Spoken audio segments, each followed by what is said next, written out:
Thank you. नमस्कार दोस्तों, आज 15 अगस्त स्वतंत्रता दिवस है। आप सबको बहुत बहुत शुभकामनाएं।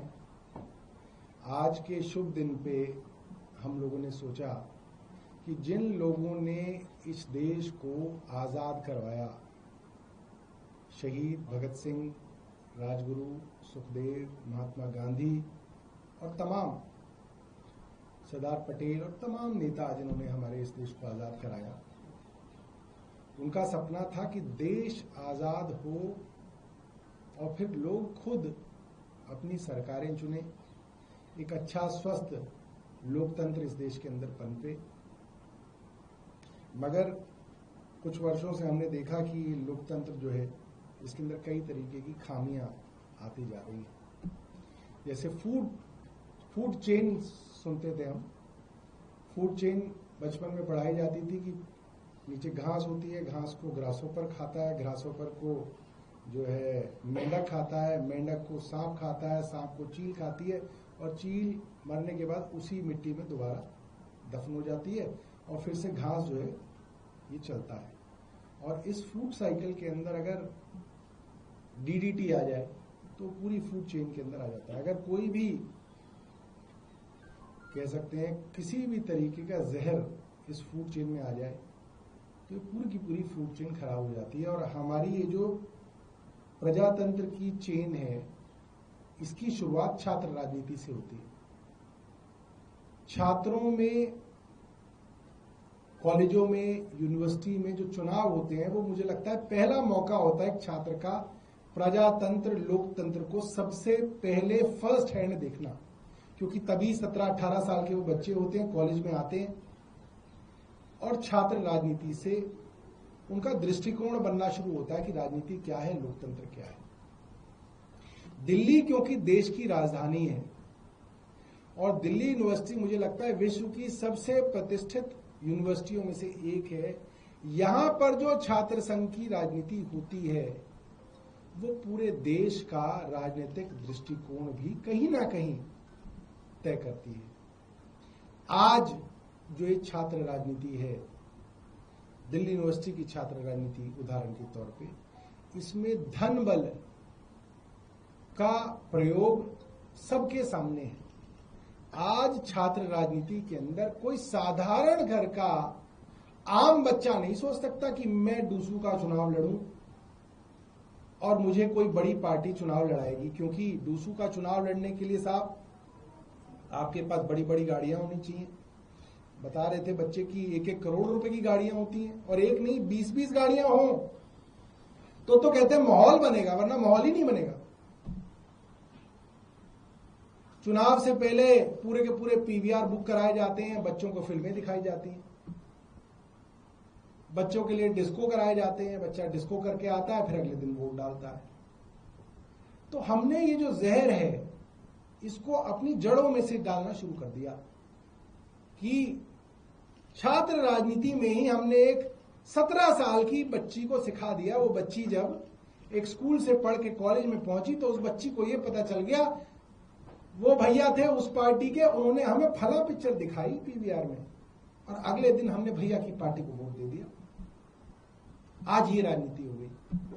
तो भैया जब भैया की पिक्चर देख के अगले दिन उसको वोट दोगे तो बड़े होके सोने की चेन लेके वोट दोगे, जूता लेके वोट दोगे, साड़ी लेके वोट दोगे, 1100 रुपए लेके वोट दोगे। तो जड़ों से प्रजातंत्र को मजबूत करना है और हम लोग आज स्वतंत्रता दिवस के दिन इसकी एक छोटी शुरुआत कर रहे हैं।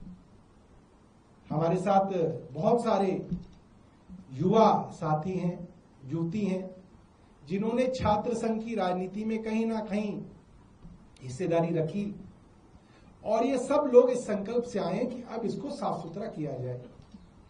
तो इस साफ सुथरी छात्र संघ की राजनीति का आगाज आज हम लोग आपके बीच में कर रहे हैं।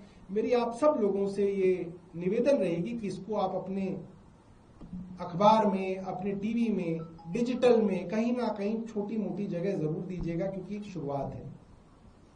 और हम चाहते हैं कि जो बच्चे चुनाव लड़ें उनका चुनाव भी हम एक ट्रांसपेरेंट प्रोसेस से करें, एक पारदर्शी तरीके से करें।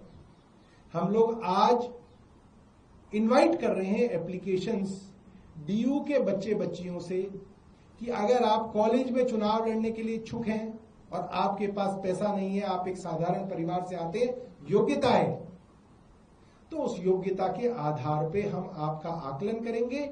अगर आप ठीक उम्मीदवार दिखेंगे तो आम आदमी पार्टी की student wing ASAP, association of students for alternative politics, आपको चुनाव लड़ाएगी। ये हम लोगों ने सोचा है। इसके लिए कुछ छोटी छोटी योग्यताएं हमने रखी हैं। अगर आप कॉलेज का चुनाव लड़ने के लिए इच्छुक हैं तो आपको अपने कॉलेज के 10 छात्रों के रिकमेंडेशन लाने की, भाई 10 छात्र आपको प्रस्तावित कर रहे हैं कि ये बच्चा हमारे यहां चुनाव लड़े। और अगर आप डूसू का चुनाव लड़ रहे हैं तो हमने 50 छात्रों की रिकमेंडेशन मांगी है कि वो 50 बच्चे उसको प्रस्तावित करें 5 अलग अलग कॉलेजों के, कि भाई ये बच्चा या बच्ची जो है चुनाव लड़े, ये हम प्रस्तावित करते हैं। इसकी आज से एप्लीकेशन हम खोल रहे हैं। 25 तारीख इसकी अंतिम तारीख है, अंतिम तिथि है 25 अगस्त। और उसके साथ हमने कहा है कि वो एक मिनट का अपना वीडियो बना के दे, जिसके अंदर वो अपनी वोट अपील करे, जिससे हमें आइडिया हो कि वो 1 मिनट के अंदर अगर हमें इंप्रेस कर सकता है तो वो छात्रों को भी इंप्रेस कर सकता है। तो ये हमारा एक आकलन हो जाएगा। और तीसरा हमने उसको कहा है कि 200 से 500 शब्दों के अंदर वो ये बताएं कि वो क्यों और कैसे चुनाव जीत सकते हैं, उनको क्यों लगता है कि वो चुनाव जीत सकते हैं, ये उनका तरीका है कि साहब वो इस तरह से चुनाव जीत सकते हैं। तो ये हमारी एक छोटी सी शुरुआत है, एक आइडियल पॉलिटिकल सिस्टम की शुरुआत है कि इसको हम शुरू करें। और छात्रों में आइडियलिज्म बहुत होता है और वो आइडियलिज्म एक पीवीआर की पिक्चर देख के खत्म ना हो जाए, इसकी कोशिश हम लोग करेंगे। मैं अब संजीव झा जी जो हैं उनको कहूंगा, संजीव झा जी शुरू से सीवाईएसएस के दिनों से जो है छात्र संघ की राजनीति से और शिक्षक संघ की राजनीति से जुड़े रहे हैं। मेरा कोई खास जो है इसके अंदर जानकारी नहीं है मुझे, मैं तो क्योंकि प्रेस वार्ता करनी थी तो मैं इसके लिए आया हूं।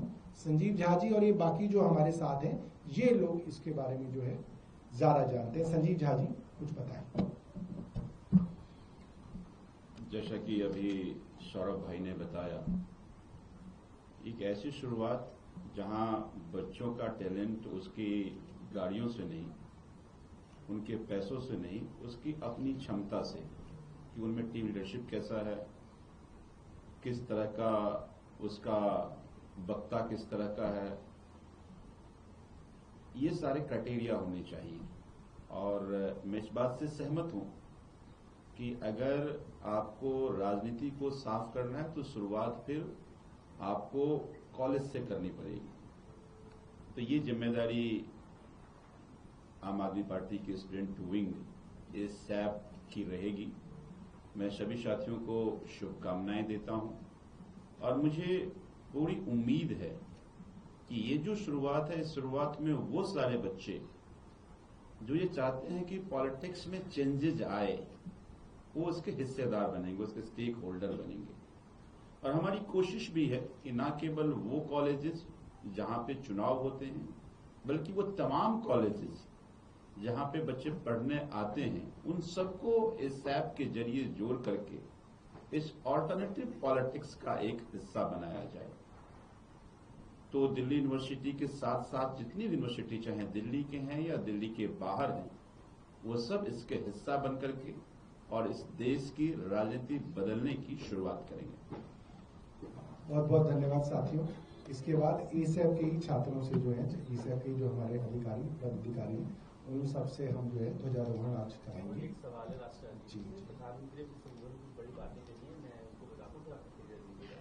एक तो नेक्स्ट जनरेशन के लिए रिफॉर्म की टास्क फोर्स बनेगी, दूसरा दिवाली पर जीएसटी रिफॉर्म्स आएंगे, उसके अलावा है युवाओं के लिए 1 लाख रुपए की करोड़ की योजना होगी और उसके हाई पावर डेमोग्राफिक मिशन है। 2035 सभी जो एम्स पर हैं उनको सुरक्षा कवच प्रदान किया जाएगा और देश की रक्षा और जवाबी कार्रवाई के लिए सुदर्शन चक्र। देखिए, हमें नहीं पता कि सुदर्शन चक्र चलेगा या दिवाली पे क्या होगा। हमारी मोदी जी से थोड़ी सी एक रिक्वेस्ट है कि वो अदानी के नाम का जो सम्मन आया उसको दे दो बेचारे को। तो पूरा का पूरा अमेरिका घूम रहा है कि अदानी साहब को सम्मन नहीं इशू हो पा रहा, वो डिलीवर नहीं हो रहा, 6 महीने से घूम रहा है वो। तो वो सम्मन जो है वो बेचारे अदानी साहब को दे दो। हमारी बस इतनी इच्छा, उनसे बहुत कोई लंबे चौड़े जो है उनसे सुदर्शन चक्र नहीं चलवाने। कैसा लगा आपको स्पीच कैसी लगी? देखिए स्पीच तो अब जो लिखने वाला है उसके बारे में कह सकते हैं, किसी ने लिखी होगी, पुराना ही है, मुझे लग रहा है बदला तो नहीं उन्होंने। सीएम ने आज बोला यमुना की सफाई को लेकर बोला कि पिछली सरकार ने कोई गौर नहीं किया, पानी नहीं पहुंचाया घरों तक, सीवर की समस्या है, तमाम मुद्दे उन्होंने गिनाए और जो कह रहे हैं कि वो बीजेपी की सरकार इसको पूरा करे यमुना की सफाई को। देखिए ऐसा है, मेरा सिर्फ रेखा गुप्ता जी से छोटे मोटे 2-3 सवाल हैं। कल जो कालका जी इलाके के अंदर जिसके ऊपर पेड़ गिर गया और वो बेचारा मर गया, क्या उसको अरविंद केजरीवाल ने गिरा? क्या आते ही जो आपने स्कूलों की फीस बढ़ा दी 50% से 80% तक आपने बढ़ा दी, क्या वो अरविंद केजरीवाल ने बढ़ा दी? क्या आपके आते ही जो जगह जगह बिजली कटने लग गई, क्या वो अरविंद केजरीवाल कटवा रहे? क्या आपके तमाम डीसिल्टिंग के दावों के बाद भी दिल्ली पूरी की पूरी पानी पानी हो गई? अब तक करीब 2 दर्जन लोग मर चुके हैं, 7-7 लोग तो दीवार गिरने से मर रहे हैं। अगर आप कैलकुलेट करें तो 2 दर्जन से ज्यादा लोग बरसात से जुड़ी हुई आपदाओं से दिल्ली में अब तक मर चुके हैं। क्या वो अरविंद केजरीवाल कर रहे हैं? अरे कुछ काम करना पड़ेगा रेखा गुप्ता जी। बिना काम करे सिर्फ जो है ये बड़ी बड़ी बातें करने से रेखा गुप्ता जी का कोई भला नहीं होने वाला है। ठीक है जी, थैंक यू।